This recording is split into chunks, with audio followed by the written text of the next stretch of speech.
as he returns greetings of his colleagues, of the cabinet and people who have come here in their thousands to attend this special moment.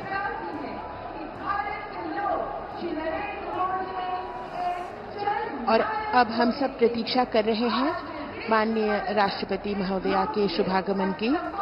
कुछ ही देर में वे यहां आएंगी और शपथ ग्रहण समारोह प्रारंभ होगा। समारोह स्थल पर माननीय राष्ट्रपति महोदया के आगमन पर राष्ट्रीय गान बजाया जाएगा। शपथ ग्रहण समारोह की समाप्ति पर भी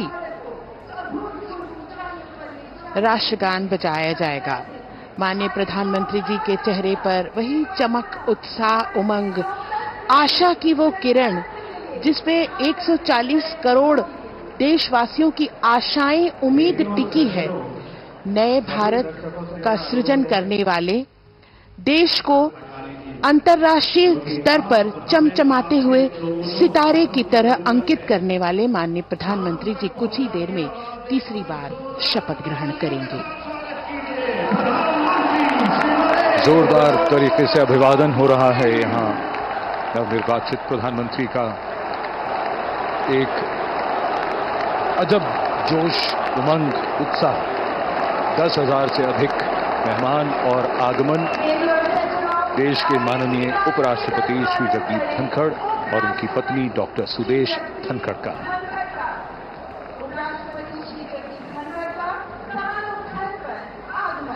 सबका अभिवादन स्वीकारते हुए और अब वो इंतजार की घड़ियां बहुत करीब आती हुई जब आज का समारोह उस मकाम पर जाएगा जहां प्रधानमंत्री और उनके मंत्रिपरिषद के सदस्य शपथ लेंगे। राष्ट्रपति के सचिव धीरे धीरे मंच की ओर अग्रसर होते हुए श्री राजेश वर्मा। कुछ ही समय में हमारे बीच राष्ट्रपति महोदया का शुभागमन होगा।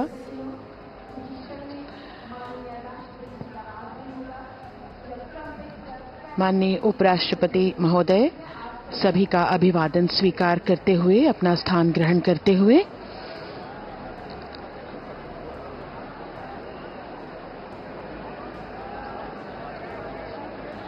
सबकी निगाहें अब टिकी हुई हैं माननीय राष्ट्रपति महोदया के शुभागमन की ओर। मंच पर विराजमान सभी विशिष्ट अतिथिगण, माननीय प्रधानमंत्री जी अपने चिर परिचित अंदाज में आंखों में चमक, उत्साह और सभी देशवासियों की उम्मीदों पर खरा उतरने का एक विश्वास लिए हुए माननीय प्रधानमंत्री जी मंच पर विराजमान हैं। माननीय उपराष्ट्रपति महोदय, हम सब प्रतीक्षा कर रहे हैं राष्ट्रपति महोदया के शुभागमन की। आपके चेहरे का तेज आपकी आंतरिक शक्ति का भी द्योतक होता है। इन बातों को सिर्फ कहा ही नहीं बल्कि हम देख भी सकते हैं।